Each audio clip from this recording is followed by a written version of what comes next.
Supreme কোর্টে ফের পিছিয়ে গেল ডিএ মামলার শুনানি ছিল আজ, কিন্তু সেই শুনানি পিছিয়ে গেল। আগামী মাসের প্রথম সপ্তাহে শুনানির সম্ভাবনা রয়েছে। কথা বলবো, বিজেন্দ্র সিংহ রয়েছেন আমাদের সঙ্গে। বিজেন্দ্র, কি কারণে আজকে শুনানি পিছলো?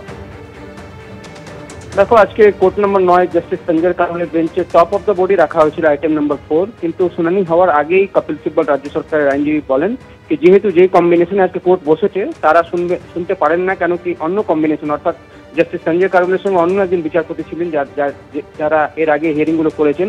আজকে জাস্টিস মেহতা তার সঙ্গে বসেছিলেন। তখন জাস্টিস কারোল বলেন কি হ্যাঁ, আজকে তারা শুনবেন না, কিন্তু তারা কোনো সোমবার বা শুক্রবার খুব যে আগামী আসছে সেদিনই ফিক্স করবেন এবং সেদিন টপ অফ দ্য বোর্ড রাখা হবে হিয়ারিং এর জন্য। কপিল সিব্বল অনুরোধ করেন যে 10 তারিখের পরে কোনো একটা ডেট দেওয়া হোক, যেহেতু তিনি চাইছেন সেই সময় যদি হিয়ারিং হয় সেক্ষেত্রে ভালো হবে। তবে বিকাশ ভট্টাচার্য যিনি অনলাইনে পেয়ার করছেন তিনি আরো আগের ডেট চাইছিলেন। তিনি চাইছিলেন যে যেহেতু অনেকটা হিয়ারিং হয়ে গেছে, এখন শেষের হিয়ারিং গুলো রয়েছে, সেক্ষেত্রে নিকট একটা ডেট দেওয়া হোক, পাশের একটা কোনো ডেট দেওয়া হোক। দুপক্ষেরই বক্তব্য শোনার পর কোর্ট বলেছেন কি জাস্টিস গোপাল সুব্রমণিয়ামও হয়তো খুব সম্ভবত 8 তারিখ অ্যাভেলেবেল নন। সেক্ষেত্রে কোনো একটা সোমবার বা শুক্রবার তারা ডেট দেবেন এবং টপ অফ দ্য বডি রাখা হবে। কপিল সিব্বল অনুরোধ করেন যে 2টো নাগাদ যদি রাখা হয় সেক্ষেত্রে সুবিধা হবে সবার জন্য।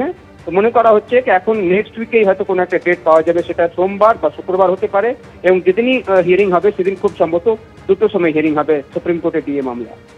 বিজেন্দ্র, ধন্যবাদ। সুস্মিতা।